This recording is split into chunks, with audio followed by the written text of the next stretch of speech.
everybody to the Friday edition of the Daily Cheat Sheet. And let's get right to the news. For 2 or 3 days, guys, Musk was going after Republicans. He wasn't going after Trump personally, but he was going after Republicans. And Trump is not only the president of the country, but he's the leader of the Republican Party. And yesterday, he finally had to speak up.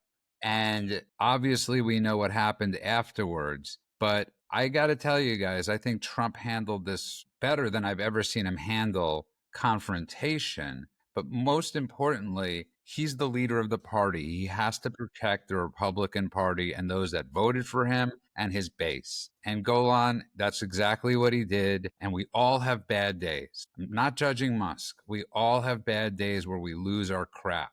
The difference is Elon Musk owns X, and he has the biggest platform. Yeah, well, look, both of these guys own platforms, and basically this was like two major superpowers lobbing bombs at one another over and over again. And I think you're right. Everybody has bad days. Everybody has little meltdowns. Everybody takes something personally. The only difference is when these guys take something personally, billions of people see what they're yelling at each other. And it's not great for America.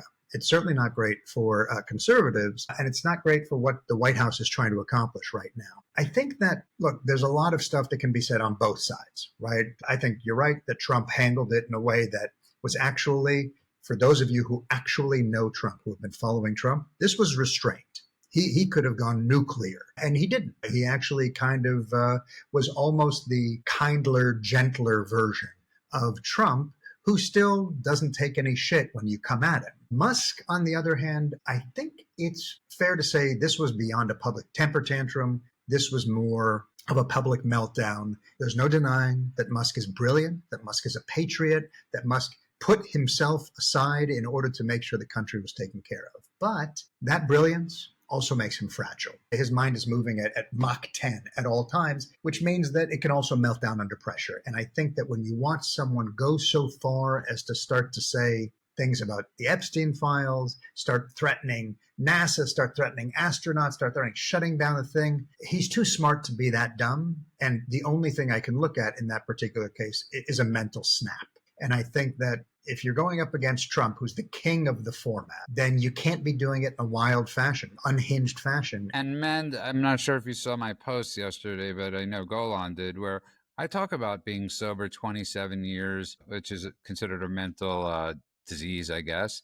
And I talk about that we all have bad days. We have days where we get manic, people with mental health issues, and we could snap. And it's, thank God I have friends that know how to control, that know how to calm me down. But I've been there where I can't stop texting, where I can't stop emailing back and forth. So I have nothing but, I'm not going to go against them. And I don't judge people by their worst days. And I'm really sick of people like Steve Bannon that are seizing this opportunity and other people that are seizing this opportunity to go after him. Even Trump isn't going after him. Trump simply said today he's got problems. That's like a compliment coming from Trump, man. Honestly, the other day I called this a nothing burger. I didn't think it was a big deal and not something that we shouldn't really be paying attention to. I thought it was the media hyping up a rift that may or not have been there. Obviously, I was a bit wrong on that one. These two are going at it, and it's unhealthy. It's a bad look. It's a bad for both of them. And Musk did not have to get into the government. He didn't have to expose himself to all the hate and the financial hit that he's taken because of his involvement in trying to save Americans' money with the Doge program. But I don't understand why he's so mad. And the way he went about it seemed counterproductive. The president is trying to get this bill through, and the rational thing for Musk to have done would be to sit down with the president and air his grievances and try to make Trump understand his point of view. I don't understand Musk's point of view. It seems like Musk is taking the CBO's point of view, and the CBO has been wrong on everything. They claimed that Obamacare would pay for itself. It didn't. They projected that the last Trump cuts would cost more than, I think it was $500 billion, and it did. So The CBO claims that this thing is going to raise the deficit by $2.4 trillion within 10 years. The Treasury Secretary, Scott Bessent, says that they've got it all wrong and it's going to save $1.5 trillion. The CBO doesn't do dynamic pricing, so they forecast their pricing at one point and then they don't change it. This quarter alone, we're on track to do 4.6% growth. The CBO had us on track to do like 1.3. So they're completely off on that. It makes them look like they're wrong once again. And there's more money coming in because of all the deals that were out there that Trump made in his financial Middle East tour. There's about $15 trillion of investment coming in from other countries and companies under the Trump administration. There's a ton of money coming in, which is going to help the economy overall. The CBO doesn't take into account what's going to happen to the economy with all the Trump tax cuts go permanent and all of the tariffs being implemented, as well as all this new investment in the country. So for those standpoints, I don't see why Musk is getting that upset. And to get that upset to the point that he would get into a public feud with the president makes no sense. So he was there from the sidelines attacking Republicans, trying to get them to vote against a bill that the administration is trying to get over the finish line. The whole thing made no sense. It's a bunch of infighting, and it was a very bad strategy for Musk. You know, the guy is a genius, but that was a terrible strategy to use to go after it. I think the thing that stinks about it, man, the thing that really sucks about it is that he could have been the hero here, right? This is a guy who has been so far put on a pedestal, and deservedly so. He could have been now the guy who is running like the tech backbone of MAGA and of America, right? Could have been talking about energy and infrastructure and defense. This is a guy who really had his fingers in all of these different pies. And when he started drifting into where he went, he kind of started alienating not only his own party, but just Americans in general who thought it looked ugly, and also how he looked on the world stage. Here's my hot take, though. If he stops all this nonsense, it's what you said yesterday, Judah. If he just stops, just puts the laptop down, puts the keyboard down, stops floating the idea of new parties and stops trying to sabotage what's going on within the right, there's room for redemption. I think that if Elon basically says, I'm done, I had a bad day, I'm back, I don't want to necessarily be in the government, but I'm here to support. We don't hate the guy. We want to be able to see this great ally just come out of unhinged territory and do something to recalibrate and still be on the side of fixing America. That's the whole reason he got into the government to begin with. And so if he can kind of get back to who he was, and we forgive brilliance. We recognize that brilliance also comes with manic behavior. We forgive brilliance when it comes back down to earth. I think he can still do it. You might be able to forgive him and chalk it up to a bad day. I don't think that this is a party thing, because Elon Musk was a Democrat his whole life, and this is the first election that he voted for a Republican. So I think Elon Musk is more of a patriot, and he does things, what he truly thinks is best for the country. With the personal attacks and the things that he started doing, you kind of cross the line there. I don't know how you come back from that. I also don't understand why. I feel like there's more to the story. Because I don't understand why you would blow up a relationship that you invested hundreds of millions of dollars into. He invested hundreds of millions of dollars in what he believed was saving the country by electing Donald Trump, and now he just blew it up over a bill. It just doesn't add up. It doesn't make sense. The bill that they're passing has provisions in it that protect Medicaid, but also is going to help there's 90 million Americans on Medicaid. There's 7 million able-bodied working-age adults who are on Medicaid who can get off. And part of this bill is to help them get off Medicaid by getting them on their own feet. So there's so much good in this thing. It may not be perfect, but it far outweighs the bad, in my opinion. And it doesn't add up for the reaction that you're getting out of Musk. It just doesn't make sense. Let me just say this to both of you. I think Trump has handled this situation amazingly well. This wasn't a back and forth. This was a fourth. Trump responded a couple of times in the nicest way. Even CNN was defending him this morning. Dana Loesch, I think it was, who was on the phone with him this morning. And Trump simply said he's got problems. And and the word I was looking for before was mental illness that people suffer from. So whether he looked at Trump as a father figure, and just like Elon's father, I'm not going to play amateur shrink here, he had issues with his father, and he looked at Trump as his father, and Trump didn't fully support him, so he lost it, whatever. All this is obviously speculation. It doesn't matter. He had a terrible day. And the one thing we've learned from Trump is he's extremely forgiving. And all Elon Musk has to do is just say, I messed up. I screwed the pooch. And everybody would say, welcome back. Just, I had a bad day. We all have them. And Lord knows I have them more than most. So any final thoughts on that? I would say I think you're right. I think that we do know that Trump is forgiving as long as you're willing to come and mea culpa, right? And I think that, to your point, Mend, I didn't mean that he was going to suddenly be ideologically all the way over on the right or anything like that. You're right. He has been a Democrat almost his entire life. And he came over because he thought this was the best way to save the country. This, to me, is not about partisan politics. This is about him still having the ability to come in and help America. And right now, that means getting behind Trump, who he put there, at least partially, because he felt like that was the best way forward for the country. So I think that if he can do that, if he can see the path through to be able to say, I messed up, I made a mistake, I had a bad day, whatever it is. And by the way, I think that you were saying it's too much, he went too far. I don't think so. I think that yes, obviously he went too far, but if he says now, that was a function of me breaking down, and I apologize, I cannot imagine that Trump wouldn't welcome him back with open arms. Not only that, it would make Trump look real good if he did that.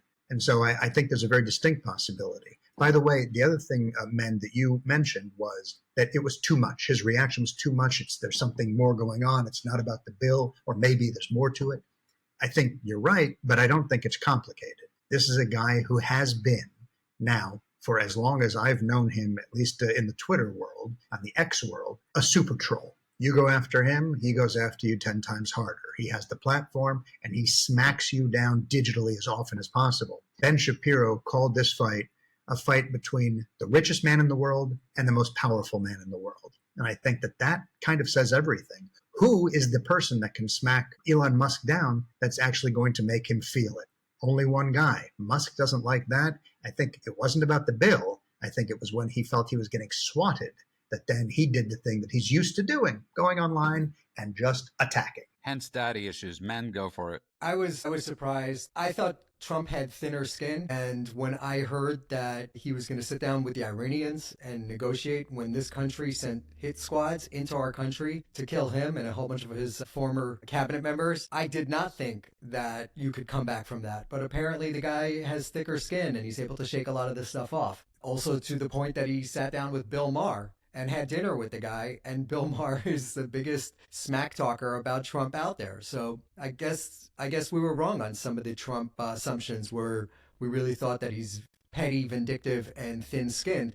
It turns out that he's not, and it turns out that that's a media narrative. So I actually sent Men the great article where they were paralleling Trump and George Steinbrenner, and that's where Trump has gotten a lot of his acumen. Steinbrenner was a mentor towards him, and that's where "you're fired" comes from, is from Steinbrenner. And Steinbrenner fired Yogi Berra in the middle of the season, and Yogi swore that he would not come back to Yankee Stadium, and it took 14 years. And it took this woman named Susan Waldman to corner them, I believe, in Cooperstown, and to sit them down in a room together. And by the end of it, they were hugging. As you age, you realize things aren't as important as they were 8 or 10 years ago. And I think after you get shot, you could have a different perspective on life. And if you look at Trump right now, his perspective has changed a lot in regards to the way he was, the "you're fired" guy. And it's carrying over right now into the Republican Party because you're not seeing any Republican coming after Musk. You're seeing the crazy psychos who want clicks like Bannon coming after him. So I give major kudos to Trump. Moving on to the next story, Mend. It's heartbreaking. Israel retrieved 2 bodies from Gaza. One of them was an American. And this story doesn't get any news. We know this because we look at different sites and sources, and I'm happy you brought this story to our attention. It turns out that these are 2 Americans that were recovered from Gaza. They were kidnapped and slaughtered on October 7th. The Israeli forces just recovered the bodies, probably based on intelligence from captured Hamas operatives. They were living in a peace kibbutz. That's a communal community, and it's predominantly or or completely made up of people that advocate for equal rights and Palestinians. They would shuttle them across the border from Gaza and bring them to hospitals in Israel that had better technology for specific types of treatment. That's what these people would do. They had deep connections inside Gaza, and they would help any way they could that besieged community, which was under siege when they elected Hamas as their government and vowed to destroy and attack Israel. Yet these people would still go across and try to build bridges. So this elderly couple that was unarmed, they were kidnapped, killed on October 7th, and their bodies was just brought home, so their families will get some peace. But it's worth noting that 45 U.S. citizens were killed on October 7th. 45 Americans were killed by Palestinian Hamas and other Palestinian groups on October 7th. And in America, we have bigger groups rallying for Hamas than we do for the Israelis and the Americans. And it just shows you the state of our education system, where they've allowed radicals to infiltrate our education system, teach our kids, and brainwash them into believing the bad guys are really the victims. No, man, that's extremely well said. And Golan, to his point, it shows you how quickly it could turn on Jews. As I often compare it to shingles, right? After you get done with chicken pox, it leaves a pox most people don't know, and you're near the spine. And a lot of people, it stays dormant. And sometimes it becomes shingles, which could potentially kill you. That's why they have the shingles vaccine. And it almost seems like every 75 years, this pox of anti-Semitism just pops. And we're witnessing this globally. Right now, Israel said today, they reported to be careful. This was the warning went out for Jews around the world, for Jews in Israel, to please be careful, be at heightened alert. Yeah. Well, I think there's two things to talk about here. You've got anti-Semitism worldwide, and you've got this Israeli-American couple that was just found. Before we go to anti-Semitism, I just want to say their names. It's something that is important to me whenever this sort of thing is brought up. I want to be able to hear the names of the victims. In this case, Judy Weinstein and Gadi Chagai. They were from Kibbutz Nir Oz. That's the kibbutz you're talking about, men, that peacenik kibbutz. These were people that believed in the two-state solution, that believed in peace, that believed in doing everything possible to make sure that the Palestinians got human rights and states' rights and everything else. And unfortunately, they were slaughtered as a result of that trust and that giving nature. Another thing to mention is where the remains were found. The remains were found not because they were given back, not because they were handed over in a trade deal. There was a special operation done by the IDF, by the Israeli Defense Forces, and the Shin Bet, which is basically the internal security agency of Israel. And the remains were found in Khan Yunis. I don't know if we all remember, it's hard to forget when there was that viral image, All Eyes on Rafah, that thing that spread like wildfire, that was just an outgrowth of terrorist propaganda. Well, once again, we see that when it comes to the Jews, nobody's eyes are anywhere. This is something that nobody is talking about in the mainstream media. There's been a mention here, a bullet point there, but it has been something that has been largely ignored, as has almost everything. After watching, now I know in my community and in your community, we watched as all of the hostages that actually went through the trade deal were returned in the clown car sideshow freak nature, where they paraded them on stage and made them kiss their captors and made them talk about how much they couldn't wait to see their family, who they didn't know the Hamasniks had already slaughtered, even though the Hamasniks knew and were just using psychological warfare. And we watched that heartbroken with tears in our eyes, only for me to have conversations later with people who are otherwise informed, and they had no idea that hostages even were in Israel. So this, I think, goes to, once again, the complicity of the media, the fact that this is over 600 days later, that we're still finding people, that there are still 56 hostages. I believe it's 56, not all alive, very few of them alive, that are still being held in the terror tunnels by these rapist monsters. Nobody's talking about it. Nobody's highlighting it. Many people don't even know it's happening, because all they want to talk about every day is fictional stories about Israel committing atrocities. So I had to get that out. But to go to anti-Semitism, I think that we are in a world where many of us thought we would never get. This is certainly in my lifetime, the most dangerous time to be a Jew worldwide. I am someone who, for those of you who watch the video podcast, you've certainly seen it. I wear my shirts. I'm wearing a shirt right now that says Am Yisrael Chai with a giant lion on it. I've got my Jewish star around my neck. And my family does the same thing. And my wife, who knows me as a loud and proud Israeli Jew and Zionist, as my co-hosts are holding up theirs as well, their necklaces to show. For the first time, my wife, who is basically Golda Meir reincarnate, she is the most strong, powerful Zionist Jew I know. She has asked that I stop dressing our children in their Israeli and Jewish garb. This is a frightening time. The fact that she made me change my name Golan, very identifiably Jewish, change my name on delivery apps to Stephen, because she's worried about what might happen when somebody shows up at our door. We have friends. We haven't done this, but we have friends who have taken the mezuzah down off their door. This is a frightening time, and I don't see an end in sight to it. Brilliantly said. We've all gone through this and experienced this, even in Los Angeles. When I order on Uber Eats and I do use my real name, and I see the name of the driver, yes. And it doesn't even matter the name of the driver, because in Los Angeles, it could be anybody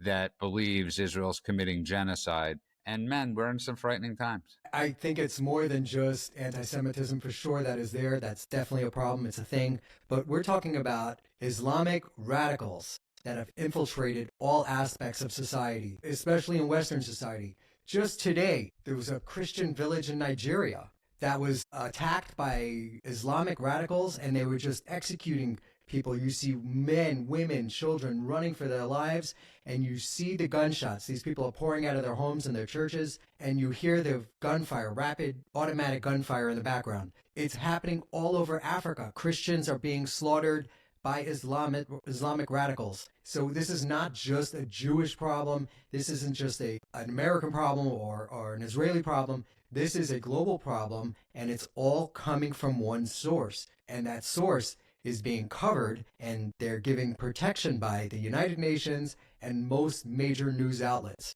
to the point where every time they will mention anti-Semitism, they will also talk about Islamophobia. Islamophobia is a made-up term to get people to stop talking about what Islamic radicals are actually doing. So anytime you bring it up, they say, oh, you're Islamophobic. No, you're not. There are plenty of really fine Muslims out there. There's over 1 billion of them. But there's a small percentage of a very large population, which now goes to the numbers of hundreds of millions, that are radicals, that believe crazy stuff, and they're pushing the crazy stuff. And then the lack of leadership from our institutions allows these people in to the soft minds, to teach the soft minds of our youth and brainwash them to their culture. So that's the problem. It's a global problem, and it's a radical Islam problem. I also just want to say this, by the way, the word phobia, when you say homophobe, it's an irrational fear of gay people. There's nothing, the reason when you say Islamophobia, there are about approximately 1.5 billion, at least, Muslims in the world.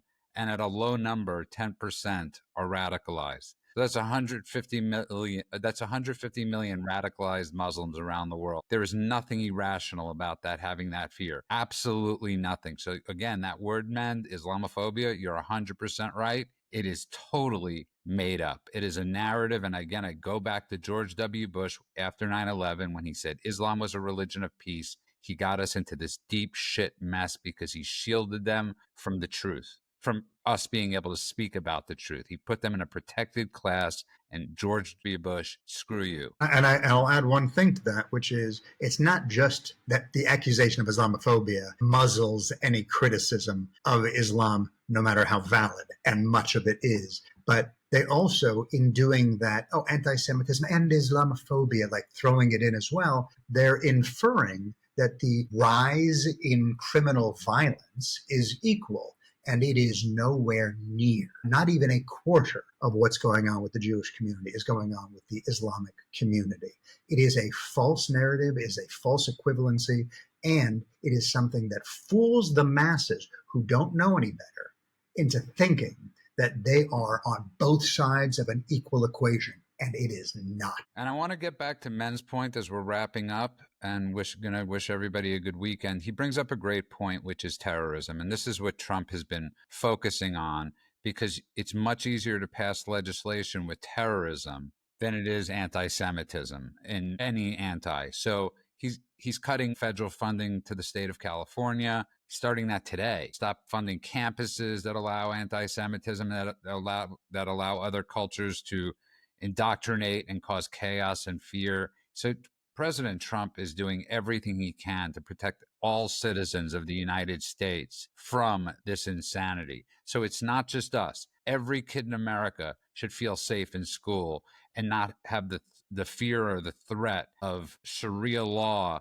or whatever it is invading their schools. For the last story of the day, let's get to Joe Biden denying that anybody had access to his auto pen mend. Look, the amount of pardons that were issued on a single day, it would have taken something like 3 weeks to spend a couple of minutes on each one of those pardons just to read it, just to know who you're pardoning, what it is. And that was all done in a single day. The amount of legislation that was passed with Joe Biden and his cognitive decline, which is now coming out from all sides. Looks like Karine Jean-Pierre, his spokesperson, is now writing a tell-all book, and she has left the Democratic Party. So there was clearly a cover-up. We don't know who was running the administration at that time, and I think that's the big story there, is that who was calling the shots? Who was making policy? If our president did not have the capabilities to be doing the job, who was doing that job for him? Which unelected person was doing that job? So there should definitely be an investigation, and let the evidence lead you to a conclusion.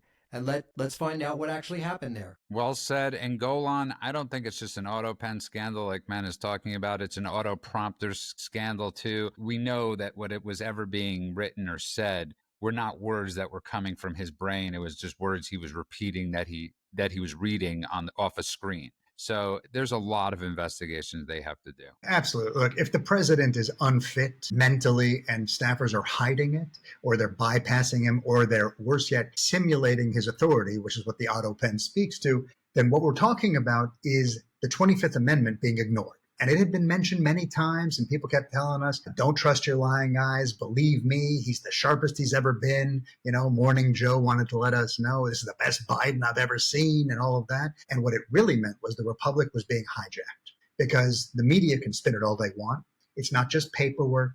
It's not just presidents use auto pens or they make mistakes looking at teleprompters all the time. All the time? No. Presidents have never used the auto pen for pardons and for foreign policy or for the nuclear football or for whatever it was that wasn't a routine thing.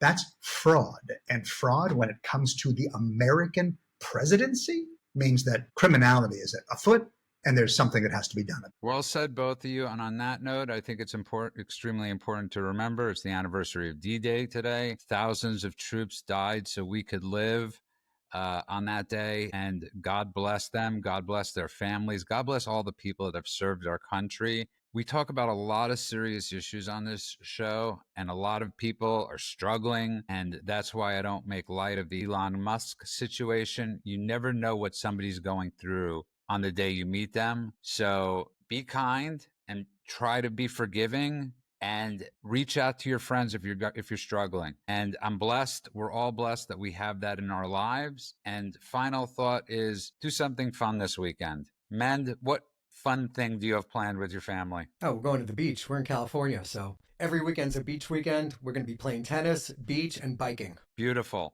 Golan? What a fit family you guys are. And luckily, I'm actually doing okay on that front. This weekend, we've got pool, we've got barbecue, we've got hiking in the mountains and swimming in the river as well. So I am really looking forward to it. And I'm jealous. I will be hanging out with Ben Stein. So on that note, I want to remind everybody, and I want to thank everybody for all the downloads on Apple, Spotify. Go to our YouTube channel, Daily Cheat Sheet. Go to Instagram, Daily Cheat Sheet. Go to Substack, Daily Cheat Sheet. Go to X, TD Cheat Sheet. Just follow us, download us, share us. We're not asking for anything other than your love. And on that note, have a great weekend, world, wherever you are.